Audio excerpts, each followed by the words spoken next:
Hey everyone, welcome back, y'all. We are back, and I am thankful for my freezer today. You will see different dates on these.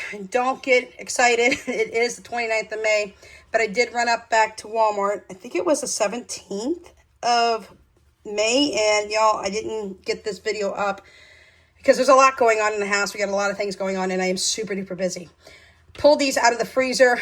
I am thankful for my freezer. This is not the way that I normally prep and freeze my meat. So what I normally do is I take these out of the bags and I cut the chickens down. I cut the legs away from the thighs, and then I repackage them in Reynolds freezer paper, y'all. Which is also known as butcher paper. If you ever get a cow or pig or a deer processed, you get it in that white paper. That's what I use. And then I usually write on the outside. I'm a bad prepper this month. I had too much going on, but I did want to come in and show you this. I was very excited. Tyson chicken usually is very, very expensive, y'all. I usually buy the gold leaf leg quarters. Now, the reason I don't buy the legs separate from the thighs is it's too much money. I don't want to pay $1.05 for legs per pound, and I don't want to pay $1.19 or above for thighs per pound. If you have the manufacturers do that and they send it into Walmart, and then you buy it in the packages, nice and neat in little trays, it's going to cost you more, y'all. And it's chicken. It's chicken, y'all.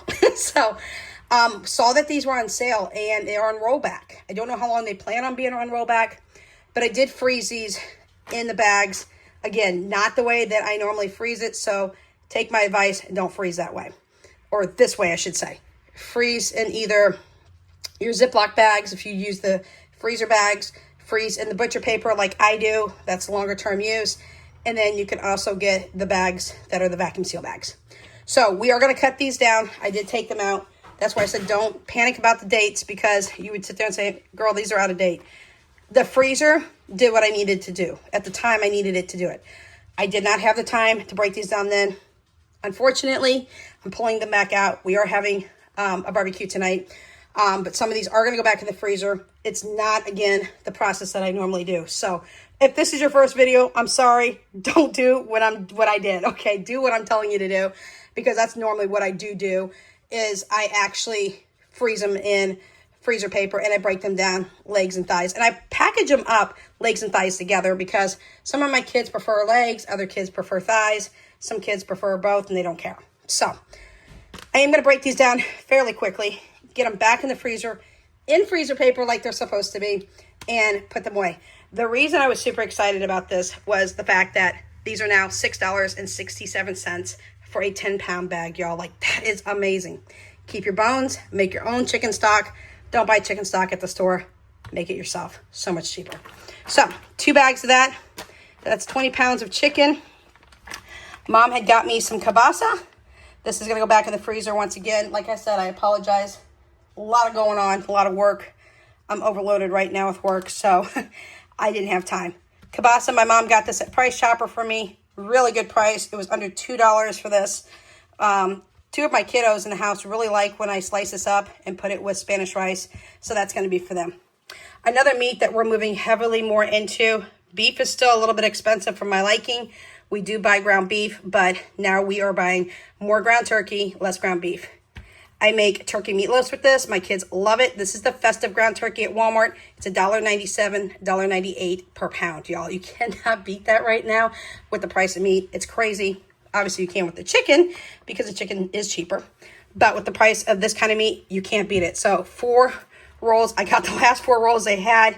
Yes, it's frozen. It's going right back down in the freezer. I do leave these packaged in these 1-pound tubes. We use it for, again, meatloaf. I will actually put it and turn them into turkey burgers, but my kids do not like it like in chili or anything like that. They do like ground beef and chili, so we do that.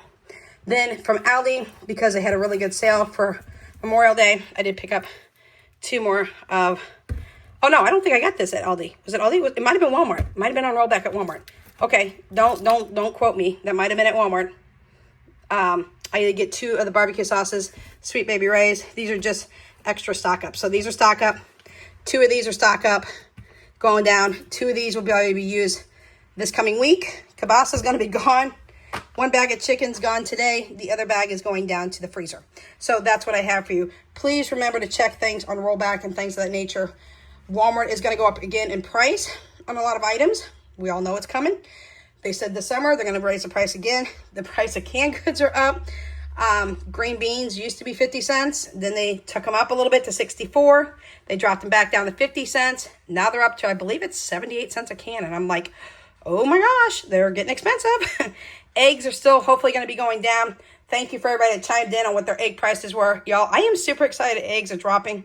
They're not at the price where I want them to be right now currently, but they are dropping. Right now, currently, eggs dropped again. It is $2.96 for a dozen eggs at my local Walmart.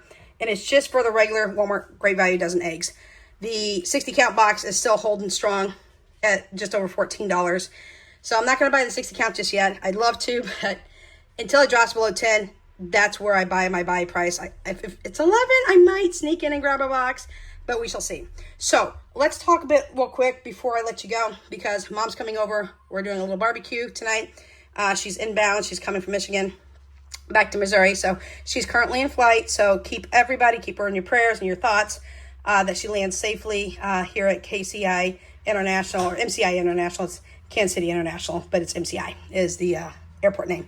So with that being said, I'm going to change strategies when it comes to storing my food. Now, I have had almost a 2-year food pantry before. Freezers full to the brim. I've had shelving units just stacked full to the brim to the top. I am now going to take that back down because I don't have that much anymore, and I've restarted over to a 3-month stockpile. That is going to be my ultimate, no more, we're done. It's 3 months. I think at 3 months, my family is going to be okay. We're going to be fine. We're going to be okay with food. But I think more than 3 months for my family right now, of myself and my 3 kids, is just a little bit too much for me to handle currently right now. I could handle bigger, but I'm not going to. So I'm going to be pulling a couple of freezers offline. As soon as they're empty, I am going to go ahead and sell those. I am planning on getting a stand-up freezer in place of my going in deep freezers.